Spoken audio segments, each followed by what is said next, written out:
Обожаю музеи, хожу сюда по 2 раза в месяц. И сейчас я научу вас, как не должен себя вести добропорядочный посетитель.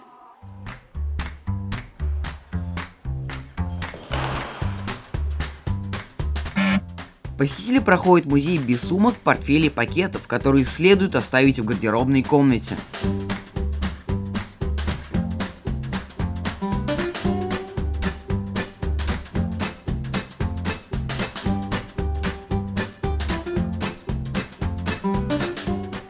Чтобы получить максимальное удовольствие от посещения музея, определите заранее, какую выставку вы хотите увидеть. Если вы решите посмотреть полностью музей за один день, то вы ничего не запомните и ничего не поймете.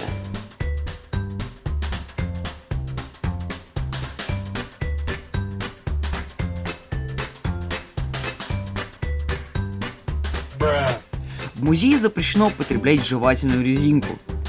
Хамна хазайк, хандер несык.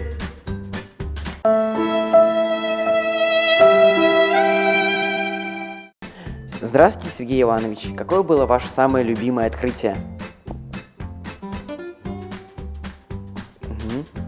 Сложно ли работать ученым? Да, понятно.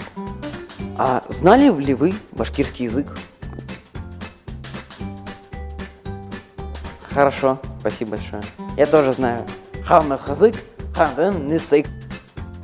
Посетители не должны шуметь, кричать и громко разговаривать в залах музея. Поход в музей будет интереснее, если удастся не только смотреть экспонаты, но и что-то о них узнать.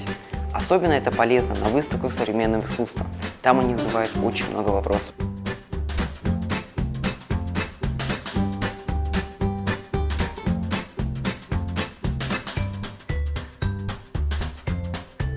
Для того, чтобы ознакомиться с каким-либо экспонатом, не нужно вставать перед другим посетителем.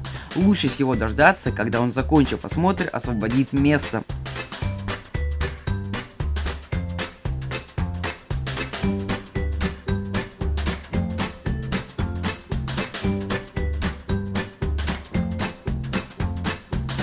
Запрещается трогать экспонаты руками, трогать и открывать витрины. Алло, здорово, здорово, нормально, здесь гуляю пока, в музее смотрю. Пользоваться мобильным телефоном в музее недопустимо. После окончания просмотра не спешите уходить. Если вы пришли сюда не один, обсудите увиденное с другом.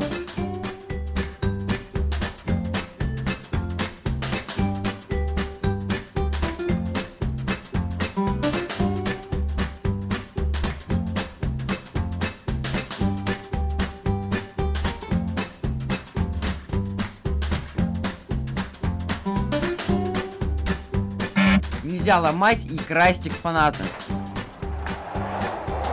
Вот такие нехитрые правила существуют. Соблюдай их, и тогда экспонатам не придется краснеть, а картинам скручиваться в трубочки от стыда.